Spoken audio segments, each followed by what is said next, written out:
again. So I'm currently with Jacqueline and we're just reviewing the site plan of the school. So please assist us, Jacqueline, with the new buildings. Yes. We are going to have 12 classes here, classrooms, and directly opposite, adjacent to this building, just above the hut, we shall have another 12 classroom block, and then we shall have another block here, just to be above the ant hill, and below these trees which are just freshly planted, that will also have classrooms.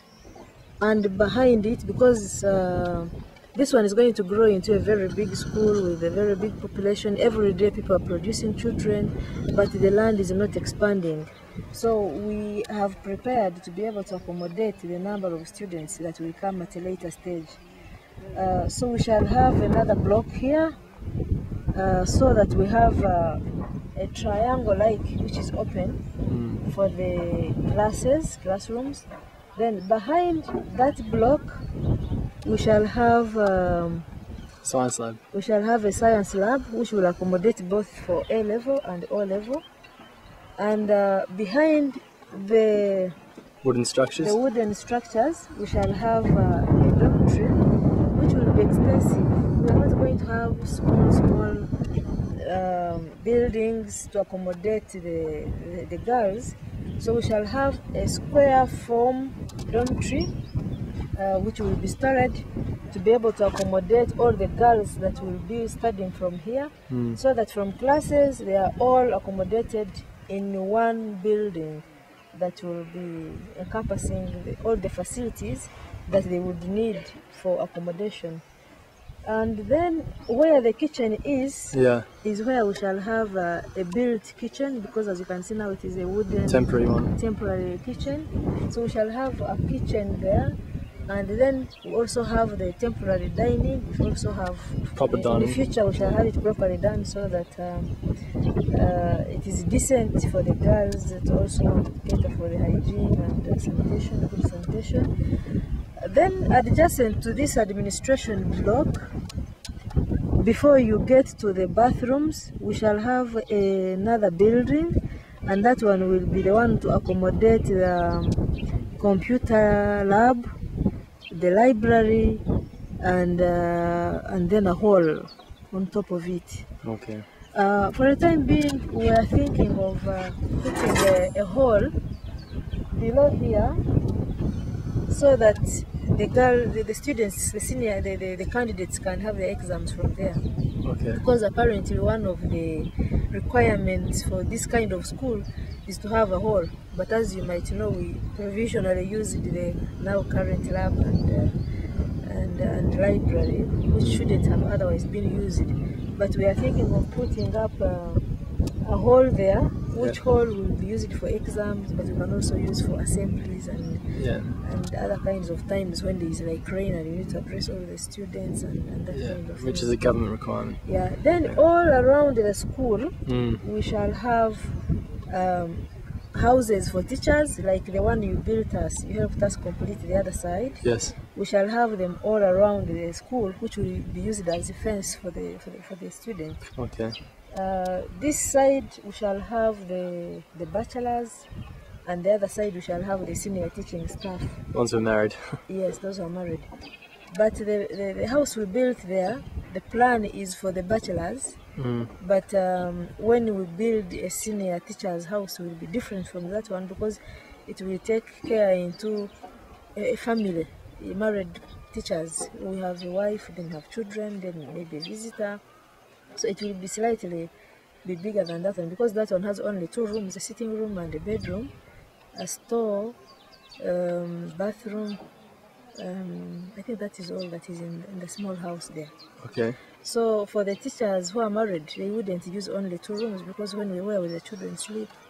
So we shall need maybe a 3-bedroomed house, which provide for the parents' bedroom, the children's bedroom, the sitting room, and then a store, bathroom, For the kitchen, we shall be putting them outside because we cannot handle having them all inside the house. And that will take care of our teachers so that they are within the campus to role model, to be role modeling for the children, but also ensuring discipline, but also having enough time for the academics to make sure that for revision purposes they have their teachers for guidance and that kind of thing. And also helping them avoid the dangers that might be related with being outside the campus. So if they are within, and remember also apparently we are renting houses for the teachers outside the school premises. Yeah. So the cost that we pay every Month? term, every Sorry. month for the rent, that would be saved because we shall have already built our houses, and that money could go towards into Other buildings.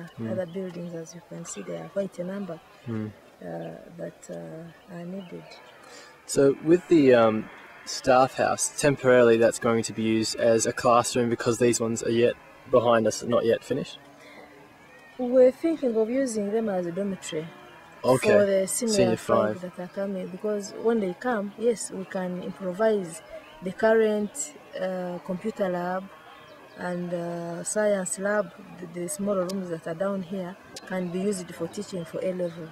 Okay. But then they don't have where to sleep, as you know. There's no room. There's no room at all. It's 250 because girls. even the library was converted into the computer for the senior ones. Yeah.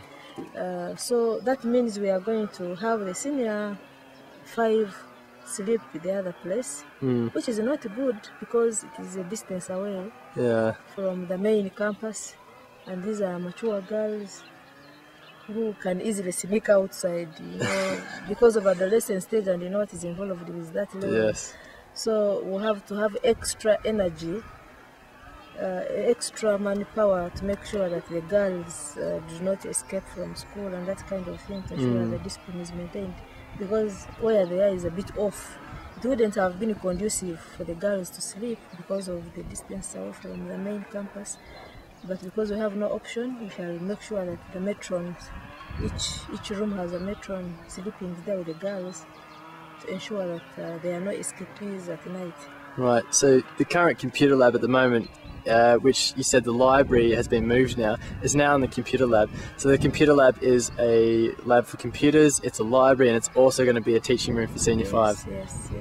So as we can see that there's a bit of an issue and we need to get on with buildings. Yeah, because we have to get started. When you don't get started because you don't have enough facilities, then you never start. You can never have enough facilities to start. Exactly. Because when we started, we didn't have all of them because we improvised here and there, and as a result, we have reasonable structures now that can help the O levels, even if some are in a very, very desperate shape.